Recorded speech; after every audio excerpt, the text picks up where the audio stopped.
मला वाटतंय की अशांना शिक्षा होणं गरजेचं आहे। हुंडाबळीच्या ज्या केसेस आहेत त्याच्यामध्ये लवकर निकाल लागत नाहीत, घेट जामीन असतो, त्याच्यामुळं सासरच्यांची हिंमत वाढत जाते आणि मुली सुद्धा सहन करतात, कारण आपल्याला तिथं संसार करायचा असतो।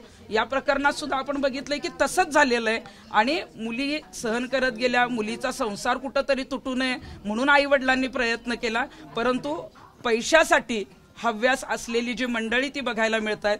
आणि मला पालकांनाही सगळ्यांना महाराष्ट्रातले आवाहन करायचंय, मुलीची सौदेबाजी करू नका। तुम्ही जेव्हा लग्न कराल मुलगी आणि नारळ त्या घरामध्ये द्या आणि मुलीला तसंच पाठवा। तुमच्याकडनं पैशाची अपेक्षा करणारे जर कुटुंब असेल तर तिथे आपल्या मुलीला काय सांभाळणार आहेत? त्यामुळे मुलीला तशाच पद्धतीने द्या।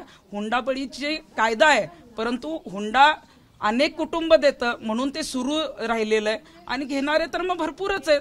त्यामुळे हुंडाबळीच्या केसेस वाढतायत। हुंडा मुक्त महाराष्ट्र झाला पाहिजे यासाठी प्रत्येक घरातनं पाऊल उचलणं गरजेचं आहे। प्रमुख आरोपी आहेत राजेंद्र हगवणे, ते अजूनही फरार आहेत, राष्ट्रवादी काँग्रेसचे पदाधिकारी आहेत, त्यामुळे कुठेतरी राजकीय दबाव या केसवर आहे असं वाटतं का तुम्हाला? राजेंद्र हगवणेंनी ताबडतोब हजर झालं पाहिजे होतं।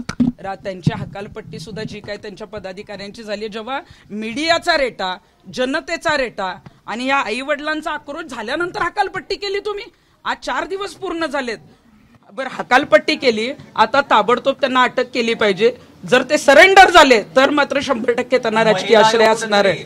महिला आयोग आहे आणि राजकीय नेत्यांचं इथून काही अंतरावर महिला आयोगाचे अध्यक्ष आहेत, त्यांचं घर आहे। खरं तर त्यांनी इथे येणं अपेक्षित होतं, इतकी मोठी घटना घडली, मात्र अजूनही त्या या ठिकाणी भेटी दिली नाही आणि 4-5 दिवसानंतर त्यांनी या घटनेची दखल घेतली। महिला आयोगाचं जे काम आहे ते महिलांना न्याय देण्याचं आहे। त्या खरं तर पदावर कुठलीही राजकीय व्यक्ती नसावी, कारण धनंजय मुंडेंचं प्रकरण आलं त्यावेळेला सुद्धा महिला आयोगाने पुढाकार नाही घेतला।